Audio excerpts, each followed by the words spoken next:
తిరుమలలో ఈరోజు ఆనివారి ఆస్థానం శ్రీవారాయంలో ఘనంగా జరిగింది. ఇంతకీ ఆనివారి ఆస్థానం అంటే ఏంటి అనేది ఇప్పుడు తెలుసుకుందాం. ఆనివారి ఆస్థానం అనేది తిరుమల శ్రీవారి ఆలయంలో జరుపుకునే ఒక వార్షిక పండుగ అని అర్థం. ఇది తమిళ నెల ఆని మాసంలో దక్షిణాయన పుణ్యకాలంలో కర్కాటక సంక్రాంతి రోజున వస్తుంది. ఈ పండుగ రోజున శ్రీవారి ఆలయంలో ప్రత్యేక పూజలు నిర్వహిస్తారు. అలాగే స్వామివారిని పుష్పపల్లికలో ఊరేగిస్తారు. ఇంతకీ ఆదివారి ఆస్థానం ఇది తమిళుల కాలమాన ప్రకారం ఆని మాసం వచ్చే పండుగ. దీన్నే సాలకట్ల ఆనివారి ఆస్థానం అని కూడా అంటారు.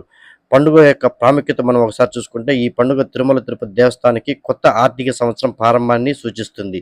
ఈ రోజున ఆలయ వార్షిక లెక్కలను శ్రీ వెంకటేశ్వర స్వామి ముందు ఉత్సవ పద్ధతిలో సమర్పిస్తారు. ఇంకా ఆచారాలు ఒకసారి మనం చూసుకుంటే, ఈ రోజున స్వామివారికి ప్రత్యేక పూజలు అభిషేకాలు చేస్తారు. సాయంత్రం శ్రీదేవి భూదేవి సమేత మలయప్ప స్వామిని అలంకరించి పుష్పపల్లికల్లో తిరుమల వీధుల్లో ఊరేగిస్తారు. మరోపక్క చరిత్ర ఒకసారి మనం చూసుకుంటే, పూర్వం ఈ రోజునే మహంతులు దేవస్థానం పరిపాలనను స్వీకరించేవారు. అప్పటి నుండి టీటీడీ వార్షిక బడ్జెట్ కూడా ఈ రోజు నుండే ప్రారంభమయ్యేదని చరిత్ర చెబుతుంది. మరి కుబేరి రుణం పురాణాల ప్రకారం వెంకటేశ్వరుడు పద్మావతి దేవిని వివాహం